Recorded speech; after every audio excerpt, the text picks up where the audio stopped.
22 years old when I came to prison. I was 30 years old when I went to prison. I was at the age of 19. I had just turned 19. Hi, I'm Chris, and I help life-sentenced men transition from institutionalized prison life back into society. Every one of our men has already served 25 to 45 years in prison. I serve on the board of the Corrections Transition Program at Everglades Correctional Institution in Miami, Florida. I teach these men life skills and how to speak, listen, and think, so when they get paroled, they become assets to their communities rather than liabilities of the state.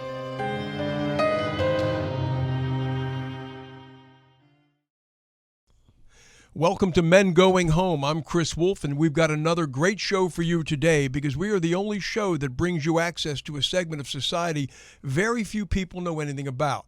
Men who have spent more than 30, 35, and even 40 years in prison. We'll talk to them about their crimes, their life in prison, and what their transition back into the free world was like after all those years. However, before we introduce today's special guest, please welcome my good friend and co-host of this show, Andy Corge. Andy, welcome. Thank you, Chris. Good afternoon. Looking forward. We had a nice conversation with Robert here before the filming of this program. Looking forward to hearing his story and talk a little bit about Edward Dewitt. That was one heck of a show, and a lot of recurring themes came about during that program. Drug addiction? Drug addiction really was a driving force in his criminal activity. It completely dominated his life, destroyed his career in the Coast Guard, and then put him in prison. Exactly. And then, of course, violence in prison. I mean, the story that he told regarding the decapitation that he witnessed on his second day in prison was really almost unbelievable. And it's a recurring theme. We hear about the violence in prison. We hear about how a lot of these guys are armed in prison. And he acted as if witnessing that decapitation was no big deal. But then he said he went back to his cell and he was shaking like a leaf. Like a leaf, like anyone would be. Because he said, you're not supposed to show it, you're not supposed to show it, you're not supposed to show it. But he said he was scared. Yeah, he went through a range of emotions. He was a great guest, really enjoyed talking to him. And, as a sidebar, I don't know if you remember, but he talked about his time in school and how one teacher in school really engaged him to the point where he would skip his whole senior year of high school, except for that one class he kept coming back to every day, which shows you the power of a great teacher. He said he skipped skipping school just to attend that one class. Exactly. All right, let's get this show on the road. We've got a great show lined up for you today, so let's introduce today's special guest. Robert Scarbrough was only 20 years old when he was convicted of first-degree murder and sentenced to life in prison in 1981. He has survived over 38 years of Florida's most violent prisons. Robert was paroled on July 9th of 2019, and he is here today to tell his true story of alcohol and drug addiction, crime, prison, and his transition back to society. Please welcome today's special guest, Robert Scarbrough. Robert, welcome to the show. Thank you, Chris. Thank you, Andy, for inviting me here today to share my story and tell you who the man I used to be and who the man I am today. Well, now, you traveled down from Tampa early this morning, correct? Because after this interview, you're headed to Everglades Correctional Institution, correct? Yes, sir. I actually live in Pasco County right now, and I traveled an hour to get to Hillsborough to be able to pick up some other men to bring down here as well, because we're going into the Everglades Institution to bring our success back to the men that's in the prison system, the men going home on the CTP program. That's part of your parole plan, correct? You're Yes, supposed sir. to come down periodically and talk to the men? As often as possible, as often as we can. And sometimes our work and our job won't allow it, in that we would like to be more connected, because these are guys that we grew up with and that we spent, 10, 20, 15 years together with at other institutions. And we encourage them to show them, our success and how good society is, and to actually apply the principles that they learn, and they can be successful as well out there in society. Robert, you have a very interesting life. You had a very normal childhood. When you and I spoke the other day, you had a very normal childhood. But as over the past year, Andy and I speak to a lot of adolescents and young men who went to prison, and there tends to be 4 common denominators.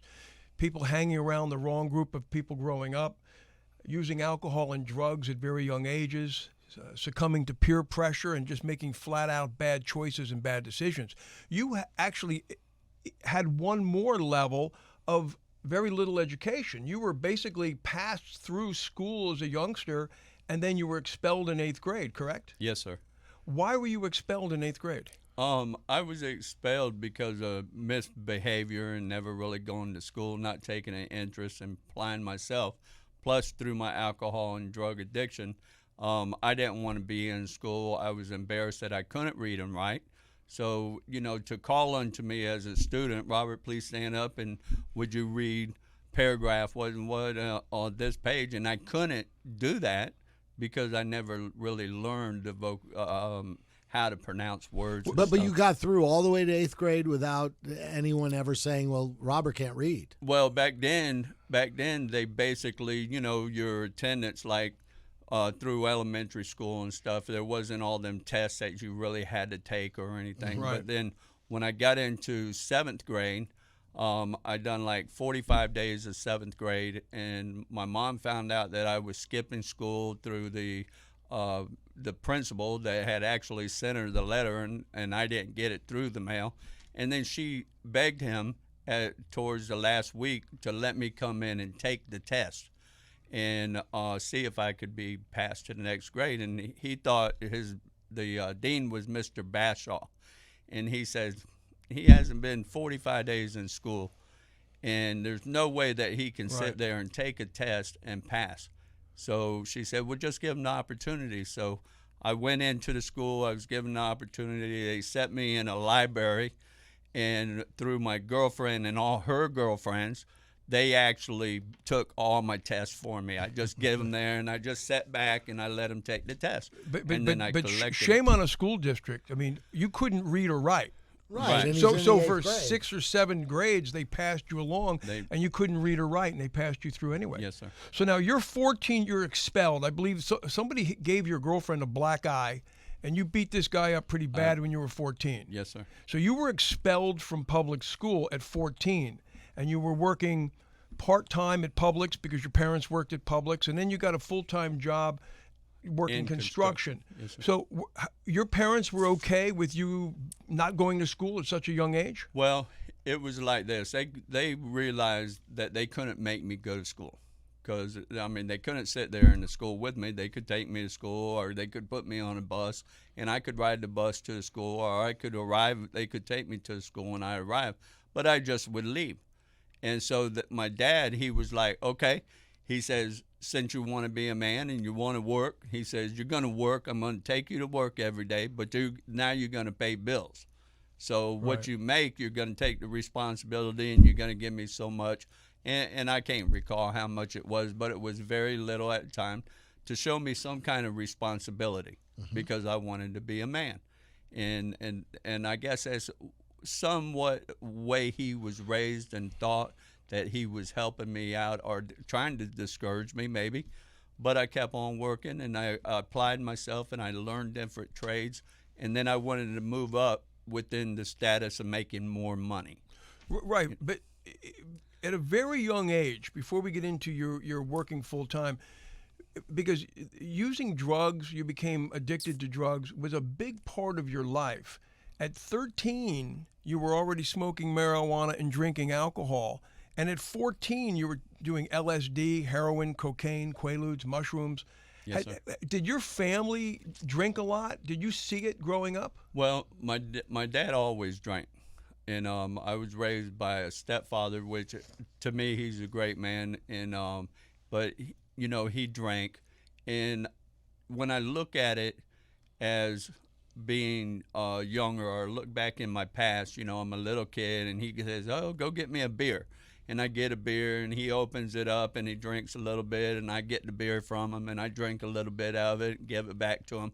It's something that's maybe harmless, that parents or someone doesn't really think, what's the long-term effect on this? But then to come out and find out that what was my problem, because that was a gateway, that was the start, and then wanting to emulate, take on what my dad does. I want to be a man. He's a man.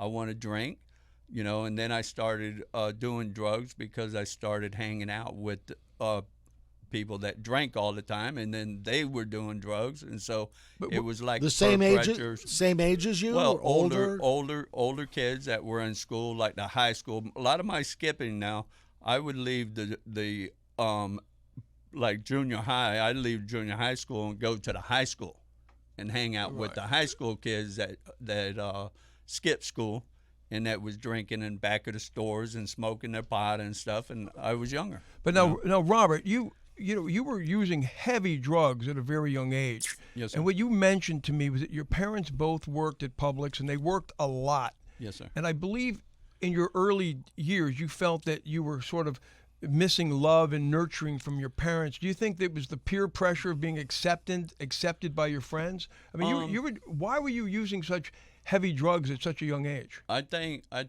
when I look back into the cause of experimental, I like the euphoric feelings of it. I don't really think it was the peer pressure. It was okay. Well, we're doing it together. It's sociable. Was an acceptance of your friends, of my friends, okay, being around, and there was all different kind of people, hippies, bikers, and all this other, using the drugs in the realm I was in. So, one thing I wanted to see experimentally, what this effect had.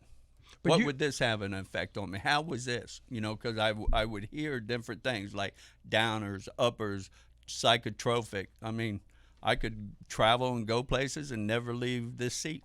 But now you considered yourself addicted to drugs at 16, correct? Yes, sir. Any one drug in particular, or just anything that would get you high? No, I didn't have a drug in choice. I think it was just what I could get my hands on at the time. And you were 16. What I could afford. And you were 16. Now you're working. You're not working part-time at Publix. You're full-time construction, correct? Yes, sir. Now, you're considering yourself a drug addict, and you started dealing drugs just to support your own habit? I was selling drugs. It started really minor. Like I'd get a pound of pot cheap, and I sell it to kids at school that I knew that would get high, and then I would meet other people like in bars and stuff, going into bars, shooting pool and stuff, and I'd meet businessmen that want to go out on the street and buy it. So I could get a greater value from them than I would a teenager, and then it just escalated from there. The money being cheap and charging more and making more money. I was actually making more money just on the side selling pot than I was actually working for $4 an hour all day long out in the hot sun. And that was just kind of feeding your habit, basically? And just feeding my habit, drinking. And I would, my profit went into buying more pot or drugs, right, whatever I was selling, and doing it and then drinking on top of it, and never making headway for buying a car or anything. April 1977, you're 16, your girlfriend's 15, and she's expecting your child, and you get married. What was that like to be married with a child at such a young age? Well, actually, it was a great feeling to take on the responsibility as being a man. Actually, I was getting high one night, and I had my head in her lap, and I go, "Oh, I hear something. What is that?" And I was kidding around with her, like in a way, but she got offended. Oh. And then I go, "What's the matter?" And then come down to the bottom line is that she was pregnant, and she told me, she said, "Well, I missed my cycle." And I said, "Okay, well, let's go see." I'd take her to the free health clinic. Well, I couldn't do it because I was underage. I didn't have no car or nothing. I wasn't old enough to have a car at the time. So I got with her brother, and we talked about it. But weeks would go by, and we went down to the free health clinic, finally got her down there. and she was 4.5 months pregnant. And she couldn't have an abortion even if she wanted to. And thank God that she couldn't, because I wouldn't have wanted her to start with. I wanted to take responsibility and be a man about it. So I went home and I told my dad, my stepfather, which I consider as my dad. Correct. Right. I'm gonna refer to him as my father. I told him, and when I told him, I said, Dad, I said, I don't know how to say this, but I just need to say it. I said, Carol's pregnant. And he goes, oh, I know. And I'm like, what? How do you know? He knew already? And he says that we was inseparable since we were younger, like 3 or 4 years before that. So it wouldn't surprise him. It was inevitable. Yeah, it was inevitable. So when was your daughter born? She was born August 4th, 1977. And her we first name is married Nicole? in April. Nicole? Yes, sir. April. She was born Nicole. in 77. Yes, sir. So she's 44 years old today. She's 44 today. And you actually, the good news is you have a very good relationship with her, correct? I do have a good relationship over the years, and I'm very thankful for that. Okay. I never wanted to, what happened for me to go to prison and stuff, end up in prison when she was 3.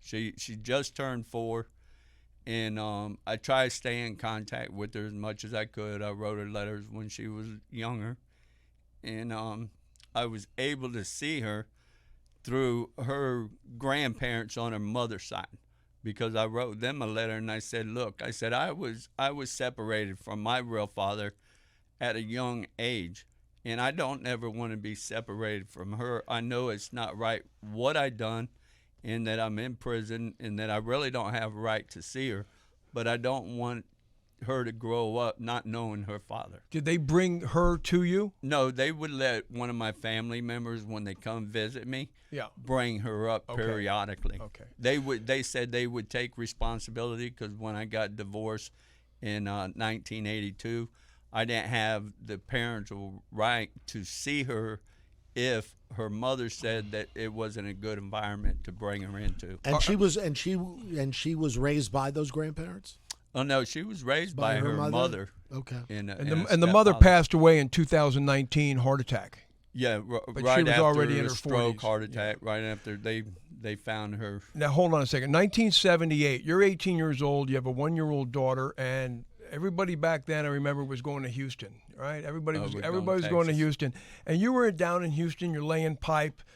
2 years later, you're 20 years old. You're hanging iron, doing construction. Yes, you're making $11 an hour. Yes, sir. Now, your wife tells you, you said in your words, your wife was fixing to leave you, and she said she was having an affair. Yes. And you gave her an ultimatum. What happened? Well, she told me one night, it was a Friday night, that she told me she was fixing to leave me, and I couldn't believe it. It was like devastating to me. Mm-hmm. And between working, being an alcoholic, drug addict, getting drugs, I can see, looking back, that I wasn't really there. I was there at nighttime, maybe a certain time of night, 2 in the morning when I got up and worked and everything, but I was a mess. My life was a mess, and it wasn't what she wanted. And so I woke up the next morning, Saturday morning. I went to the company. I was working for BNC and Iron Erector out of Houston, Texas. And I told Jake, that was the manager over there, I said, look, I have family problems. I need to go to Florida, and I would like my second check, the one they withheld. Right. And so I got it. He gave it to me, and he said, hey, take care of your business. Whenever you get done, come back. We'll hire you. Right, but you told your wife, that's it. We're leaving Texas. I'm leaving. I went back to the house. We're leaving, and she decided, whatever relationship she was having, the heck with it. She jumped in the car, and you guys all came to Florida. Yeah, I went back to the house and took my daughter and put her in the truck, in the car seat, and she said, what are you doing? I said, I'm going to Florida. You got 5 minutes. Get what you want, throw it in there, I'll take you back. Because I wanted my daughter close to her grandparents in case anything happened. So you make it back to Florida. You get another construction job very quickly. Yep. But, as soon as I but came you're back. still addicted to drugs, and you're still dealing drugs. Same person. And, so So, you're right back in the same cycle. Now, just in a different state. the beginning of the end, January 25th, 1981. Yes, sir. Actually, it was Super Bowl Sunday, Super Bowl 15. I quizzed Andy earlier to see if he knew who he was playing. He got the I got the Raiders. He right? got the Raiders correct. He just didn't know it was the Philadelphia Eagles, and the Raiders won 27-10. Now, you're a guy that just some guy. He tells you, because he knows you're dealing drugs, and he says, I know where you can make some money tonight. Talk Right. about that. So we were sitting there waiting for the game, been doing drugs and drinking and everything. And he goes, yeah, I know where you can make some quick cash tonight, some money. And he says, all you have to do is go pick up this girl and take her and some Quaaludes into Hillsborough. Now, hold 1 second, just so people, Quaaludes were back in 1981. They were big back in 81, but it's really just a pill that almost makes you drunk, right? Right. Well, it's a downer. It's a downer. It's a downer. And if you drink alcohol with it, it even enhances that down. Okay, go ahead. I'm sorry. Okay. How many pills are you talking about? Oh, I'm talking about thousands of them. Okay. A few thousand pills. Okay. This was the delivery, a few thousand? Uh-huh. Okay. And so turn around and he takes me to a bar that I'm supposed to pick her up. I talked to her and everything, and then I'm supposed to pick her up. So I go into the bar, but I go in early, right? And she's sitting there, and I said, hey, you ready to go? And when she got up and she was walking out, she walked over to the bar and she picked up the telephone. And I had just walked out the door, and I turned around because I thought she was going to come out the door behind me. Right. And I seen her on the telephone, and I like, why are you on the telephone? Right. There's something wrong. She's going to set you up. That's what I felt. Paranoia kicked in Now, Set hold on you 1 up second. with the law? with the law. Now, how much money were you going to make on this by driving her over there? Oh, I was gonna make like $500 to take her over there. And did you And even back know then- this lady? I didn't even know her. Never seen her before. Okay, so you just knew her first name. You didn't even know her last name. Yeah, well, I didn't even know her name. Okay. I found out her name Okay. after the incident because So- it was on my Okay. police report. So she picks up the phone when you walk in here. You're like, hey, what's going on here? But you don't say anything to her. But you guys are in the truck and you drive off, Right. and you're thinking, okay, because Right, now you something's got wrong. you got a shotgun in the car, correct? I got it in the truck. All right, So go ahead. I pull over at gas station and I give her some money and I said, hey, go in there and get some gas. Go in there and get a quart of Miller.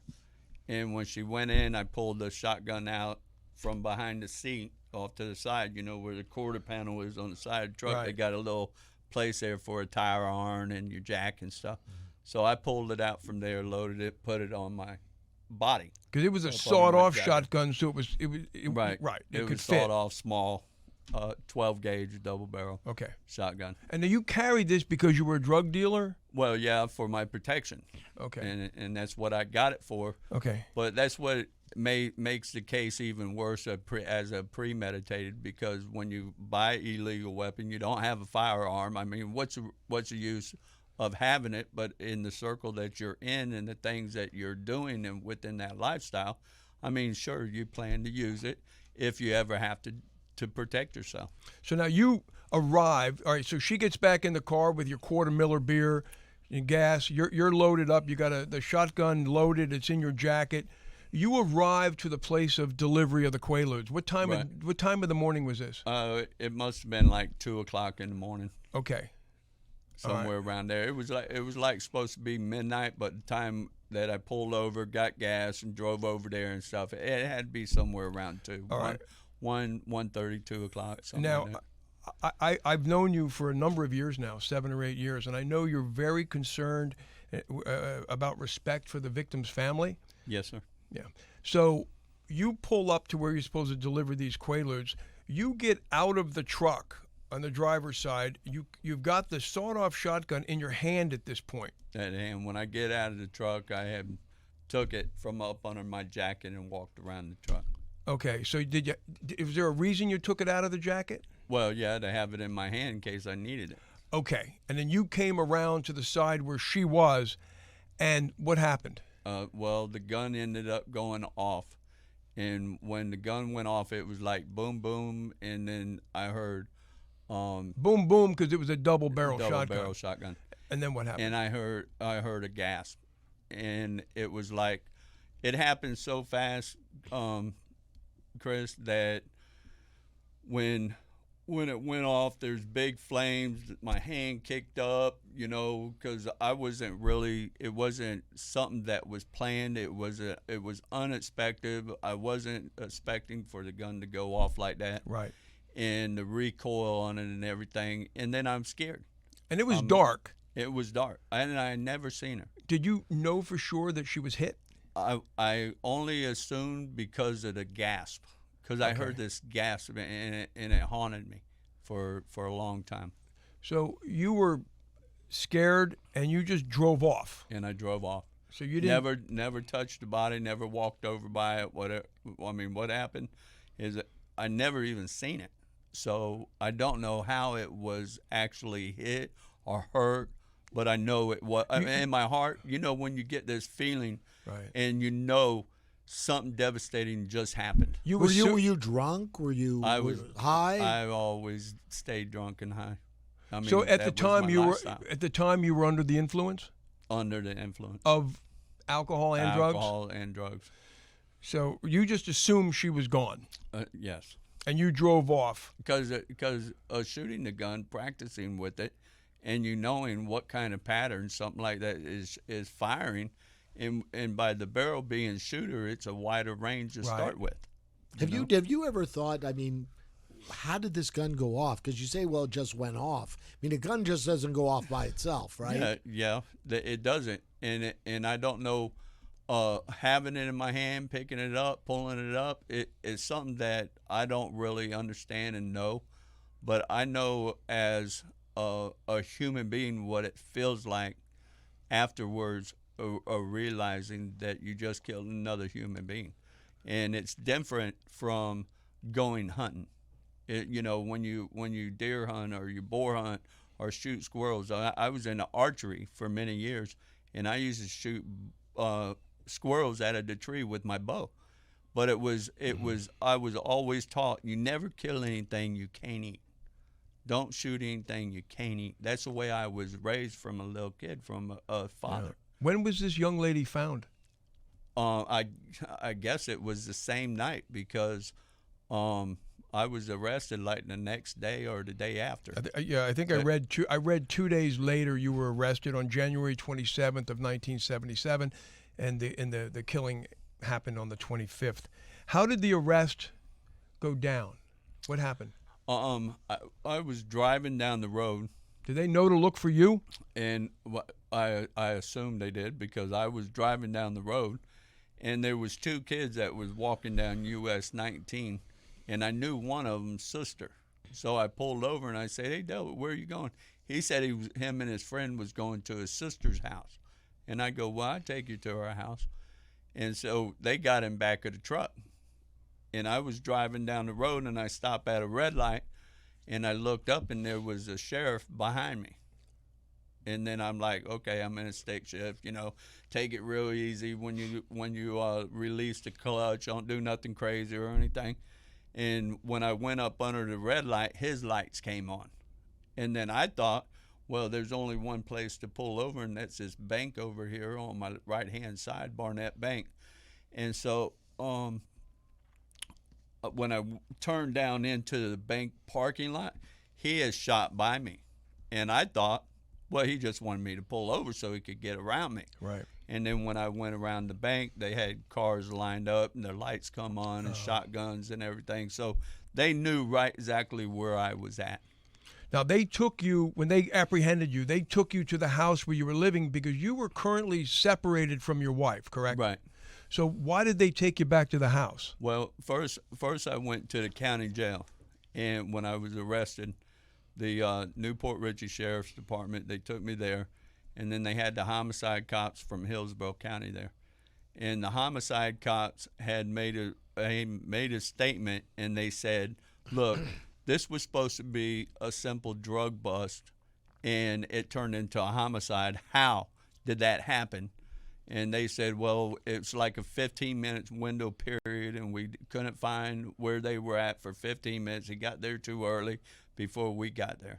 Wait. did Hold you- on. Hold on a second. Go ahead. So it was supposed to be a drug bust, so she was an informant for the police? Or the guy who Or the told guy you, do you that want to make set some me up. money? Or the Okay. guy that set up the deal. So it was a setup in terms of, but why you? I mean, it's not like you're a big drug deal. No. Why No, would they? I don't know. I don't know what the big picture is. or But the Robert, big Robert, rule. we usually find with everybody Andy and I interview, somebody sets somebody else up to lessen a sentence they have because Right, they've been right. apprehended or arrested. But you don't know if that happened. But I don't actually know. Years later, I heard about, because see, I never went to trial or court. So all that wasn't really disclosed to me, you know. So what happened is that years later that I heard, oh, this person made a deposition against you, or this person made a deposition against you. And all I can really do is piece what other people have told me and not true facts that was brought out into the court. Because I went into the judge's chambers like in July, and that would have been like 6 months after being in there. And I asked my parole officer my lawyer, I asked him, I said, can I go into the judge and just go ahead and plead no low contending and take whatever he wants because I deserve to be in prison. But hold on one have- second. Before you get to the no contest, here's a question. You're at Hillsborough County Jail for 6 months. You had a court-appointed lawyer or a private lawyer? No, I had a private lawyer that my parents had gotten me. And there was no way to say, hey, look, this gun just went off accidentally? Because the way it was is that you have a illegal weapon to start with, Right. right? A sawed-off Strike shotgun. one. And why do a sawed-off shotgun that's illegal? Strike You don't one. have a permit. You cut it off. That's automatically federal time. Okay. And then they say that because you bought the gun and you have fixed it like that, it was premeditated because you planned to use it to do bodily harm to protect you. Even if it's protect yourself, you planned ahead of time before the weapon was ever used. All It's right. not for that Right. particular person. It's just for any incident. And from the day of the crime until your ex-wife died in 2019, you never spoke to her or saw her again, correct? No, I seen her when I first went to prison, but it was shortly after that we ended up getting a divorce. 1982. In 1982. I was sentenced in 1981, went to Sumter County, and then I seen her a few times. She brought my daughter up. Okay. And then that was the last That time. was it. She had another okay. relationship going, and I understood that she needed to move on with her life. I got a life sentence with mandatory quarter. I'm never getting out of prison. Mandatory quarters, 25 years minimum. 25 years minimum. So July of 81, you're in jail for 6 months. You decide to plead nolo contendere, which is what, no contest? No contents. What does that mean? I just gave the discretion up to the judge to sentence me to prison. And he says, do you understand that I can take that plea as a guilty plea? And I said, yes, sir. And he says, by what the state attorney evidence against you and the autopsy report, he says, I have the power to sentence you to prison for life with a minimum of 25 years. After your 25th year, you're eligible for parole. Do you understand that? I said, yes, sir. He said, you still wanted to enter your plea? And I said, yes, sir. He says, I will take that as a guilty plea and find you guilty of first-degree murder and sentence you to a minimum of 25 years to life before you're eligible for parole. And you did that because you felt you deserved that. I deserved it. Yes, And sir. when he said that, My- what went through your mind? When he said that and I pleaded, it was like it was I had to take responsibility. I had to, and I wasn't going to sit there and put my family through and have this lawyer try to say, hey, let's go to trial, let's do this, let's do that, whatever, and just suck money out of them. I had too much respect for them. You were guilty and you felt I you was deserved guilty, it. That's and simple, I right? deserved it. And I told my mother, and my mother said she didn't want me to go do it. She didn't want me to plead. She wanted me to go to trial. She wanted to try to help me. And that's a loving mother, But on the same extent, when I did, she screamed. and it was one of the worst screams, I mean, that I ever heard. It was 38 it years was ago, so and you've never much- forgotten it. Yeah. So off to prison at age 20, 1980, I guess 81. Off to prison. What was that like? You're in real prison. Well, when I when they took me off, it was like a couple weeks later. They put me in a van, in handcuffs and waist chains and shackles, and put me in a van and took me to Lake Butler. And when they took me to Lake Butler, it was like, this is it. You know, this is my life. Yeah. And I'm gonna, die in prison. So You felt like you would never get out? Never get out. Never. Over the years, I try to tell my family, it's okay. I'm going to make it. I'm going to be okay. Don't worry about me. I have to do 25 years. That's got to be an unbelievable feeling that nobody can ever understand. 25 years until you're even eligible for parole. Right. And you did 38. I done 38 in 10 months. So you went to Sumter as a youthful offender because you're only 20, and you said it was very racial back then. Talk about that. It was very racial. It was segregated into the chow hall. When we went into the chow hall, blacks ate on one side, whites ate on the other side. I had found out by standing in line. I was there only a couple of days, and the line into the chow hall, I'm standing in line, and it's real long. I'm going, why is everybody walking in this door here? They're just going straight in. And I wasn't raised as the white, black, segregated and stuff like this, right? And I go into the short side. I go in the door, everybody going in, and I see, I go right in there, get my tray, and I sit down at a table by myself, and I'm eating.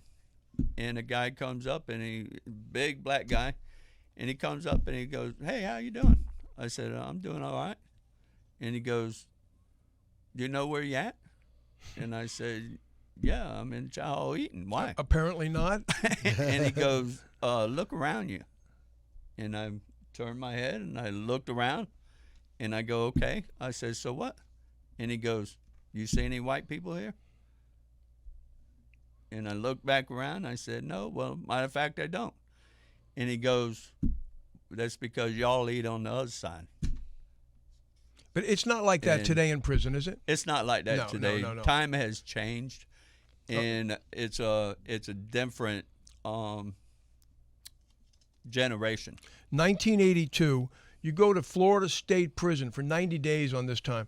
But you said there were stabbings and killings every day. Talk about that. Yeah, Florida State Prison was very violent, and there was always fights.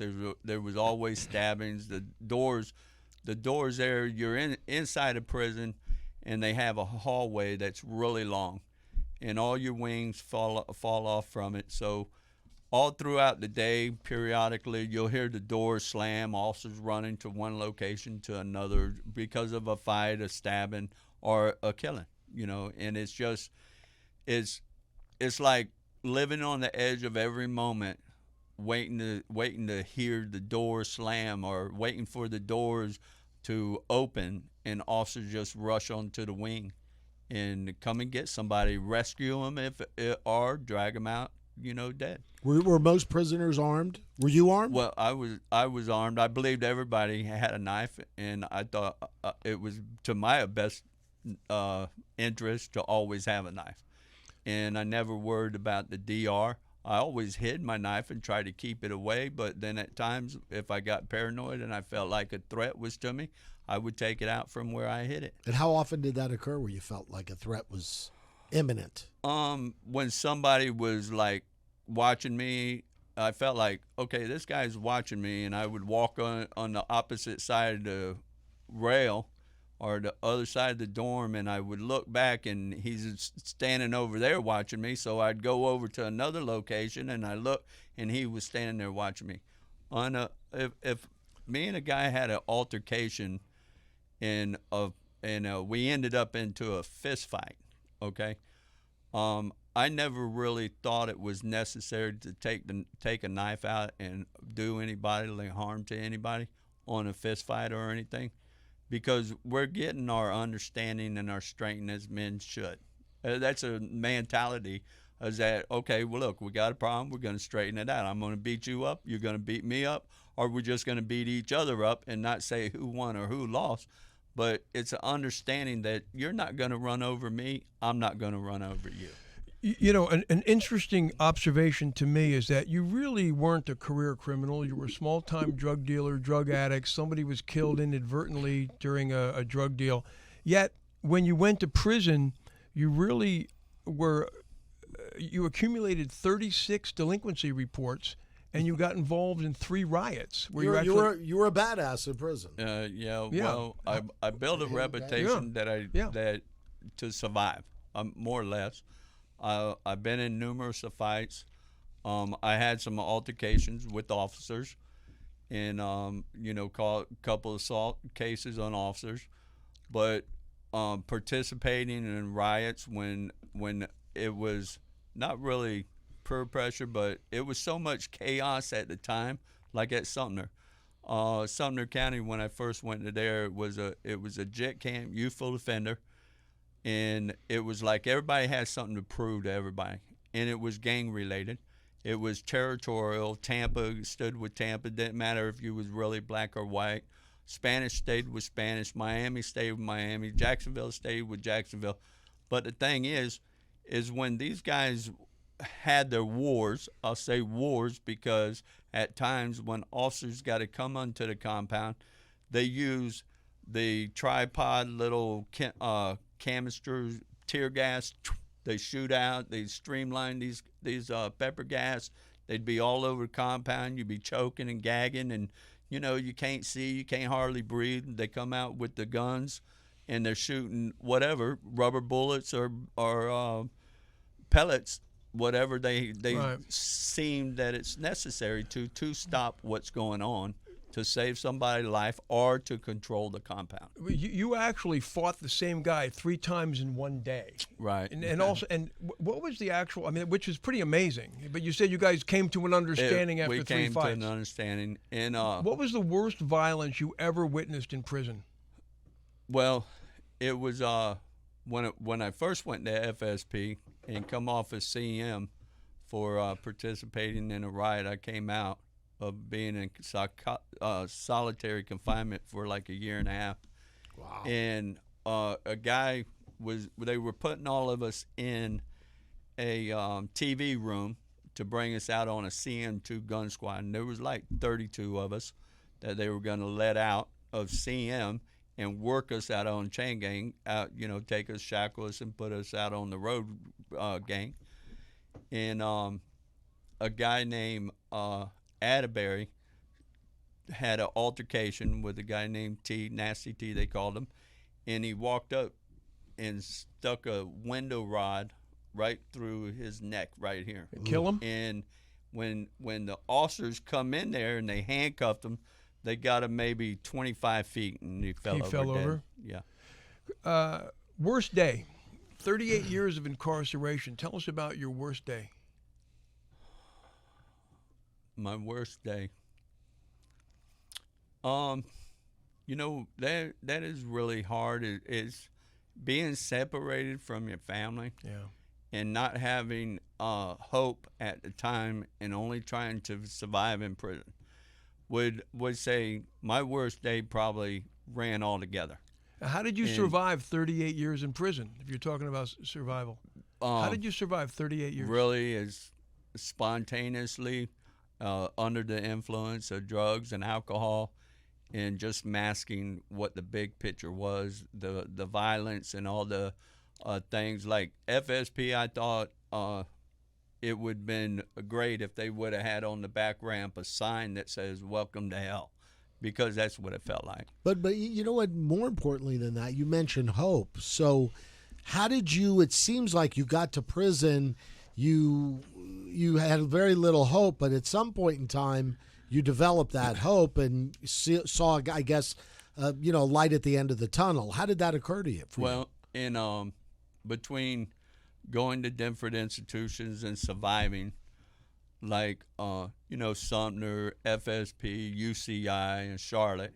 I ended up in Baker in 2002, and when I went to Baker and I got off the bus, it was like, here's trees and here's plants, and the environment looked pretty nice, right? And I would walk around on the compound. I'm more mingling with people. I knew a lot of people, and they were saying, like, hey, I'm glad you're here. It's like we survived the worst. Right. Now you was at a good camp. And I thought it was one of the best camps that I ever been to at the time. But 1998 it seemed to be the big change in your life. From my perspective, you learned how to read and write for the very first time in your whole life, and you were 38 years old. I was 38. I went to, actually, Daniel Henderson. Right. Was in the education department at Baker when I got there. And he said, what would you like to do while you're here? And I said, well, I'd like to try to get my education. And so he took me to the schoolhouse because he worked for the schoolmaster there, Mr. Howe. And Mr. Howe talked to me, gave me an interview, and he says, because you have a life sentence and a mandatory quarter, he says, I cannot enroll you in school because that's only for people that are only 21 and under, and youthful offenders, people that only have 5 years and less. So I got into class in the education department by being an orderly, but Mr. Howe said that you could utilize any classroom, any books, study in there, listen to the teacher and stuff. So I started applying myself because at that time I really wanted some kind of change and better myself in life. And then you got your GED, and you also got a bachelor's in biblical theology as well. What was the best prison you were ever at? Baker?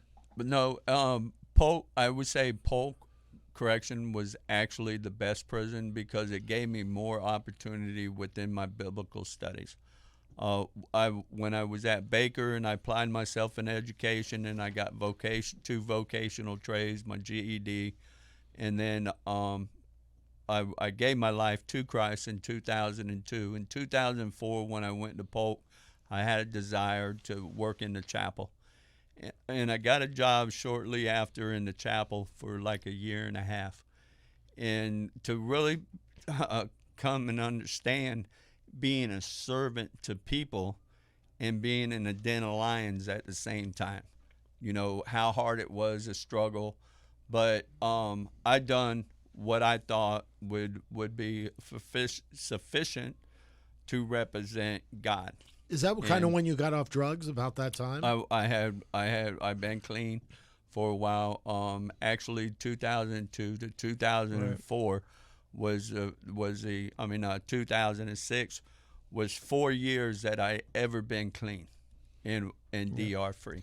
Now you were transferred from, I guess it was Polk, into the CTP program at Everglades Correctional Institution, correct? I went. 2011. 2011, I came to the CTP program with the mindset of applying myself and working towards getting out. This was an opportunity. I stepped into the Florida Parole Commission, elected to send me there to give me an opportunity to better myself, right, and to become a productive citizen in society. Learn how. Right. So you came in 2011. That's when I met you at the Gavel Club. And now at some point you were allowed to write a letter to an advocate for the victim's family, correct? Yes, sir. What did you say to the family? I told the family that there's no, to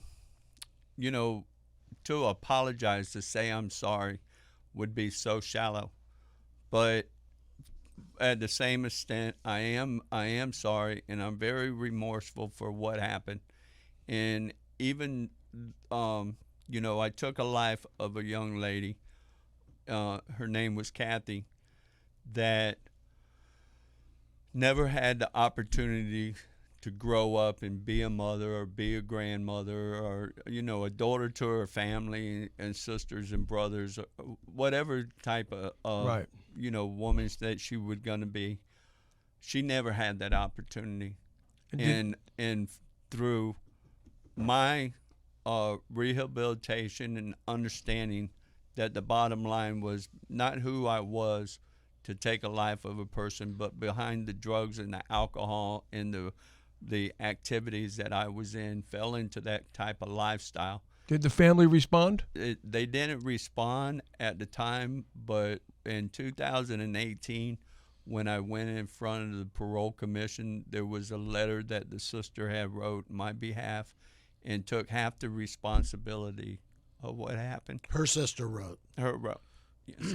Well, you are clearly a much different person today than the 20-year-old who entered prison 38, 41 years ago or 40 years ago at this point. How have you transitioned from that 20-year-old drug addict who spent 30 years in prison to the man you are today? Well, the only way that I could have is by my faith in God and praying to Him to actually change my heart and take that stony heart away, change my mindset, to help me to understand, the love of Him, of being a forgivable God, and that He manifests Himself in the flesh and came to the earth and forgive me. And I had to understand that forgiveness to be able to say that, I want to help others to understand. And I want to apply myself with respect and have integrity today in society and represent the person that I should have always been. But Robert, if you could stand in front of an audience with students and parents and teachers, what advice would you give them to keep kids today from not breaking the law or being with others who are breaking the law? I thought about that, and it's you see crime here, you see the drugs here, and you see commercials that when I was a kid, and it would say, just say no, and it's so easy to say no, but it takes a person that the definition to me, a man or a woman, is not to be up under the peer pressure to go along with the crowd, but you don't have to be strong and fight, defend yourself. All you have to do is say no and not worry about how a person looks at you, because you're doing what you're supposed to do.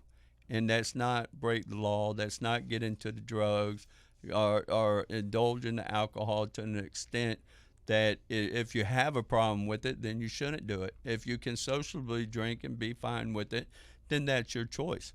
But you have to know your limit. Yeah. You have to know, and you have to make the right choices in life. And it's easy to be up under peer pressure, and it takes a lot more of a man or a woman to be sincere with their life and say, hey, I'm just one bad choice of ruining my whole life. That's right. And that's not what I want. We're all just one Just bad say no. decision from Just say no. incarceration. Work post incarceration work. Has it been hard to find? Are you fulfilled? Do you have a great job now? What is that like? I have a wonderful job. I started off minimum of $8.75 an hour selling tickets 4 days after I got out through the help of Edward Dewitt and Shannon Cotero. At a drive-in movie theater. At drive-in movie theater. Right. And then I went to other ministries and I got help with programs and financial. And then they set me up with an interview with Feeding Tampa Bay. I went to Feeding Tampa Bay, and I was a convicted felon, and they didn't hire convicted felons, but they were interested in my story. And I shared my story, and I took a portfolio of all my accomplishments, like 270-something certificates over the years that I have accomplished in other programs. And I said, this is who I am today, but the most important thing is that through my success, I know that I can open up doors for others to have the same opportunity that I have today by sitting here in front of you And and you've telling talked, and you you've who talked, I am. yeah, and you've talked about that a few times. I mean, that obviously is very important to It you. is. It is. Well, Robert, you are great, an Robert. amazing guest. You're welcome here anytime. I'm taking all the credit for your great public speaking from the Gavel Club, the Voices of Time Gavel Club at Everglades Correctional I owe Institution. it to you. You know, all kidding aside, Chris, all these guys that come in are like captivating speakers, and you'd never know that they were in prison for Because 30 or 40 years. Every other week for 10 years, Robert would come to the Gavel Club and practice his public speaking. And I always say, Enter contests, get certificates. Hey, a table Some topic, of my maybe a certificates. table topic next time. Huh? right. I always say public speaking is you're not born with it. It's learned, practiced, and fine-tuned. right. And you're a great example of that. And good luck with your motivational speaking business as well. Thank you. And also spreading the gospel, because you're a great speaker. Keep it up. Thank you. Andy, final comment before we wrap it up? He's an inspirational guy, and he's changed his life, and that's what it's all about. That's what we want to see. We want to see these guys come out and be productive members of society. Clearly, Robert Scarbrough is that, and he's helping others do it when they come out as well. Agreed. Well, that does it for today. Thank you all so much for watching and listening. Special thanks to Lisa Hogan in Sarasota, Bob Scomars, and Paul Moyer in Long Island. Thank you all so much for letting us know you're enjoying the shows. Please join us next week, and if you like this show, please share it with your friends. And thank you all so much for watching and listening to Men Going Home.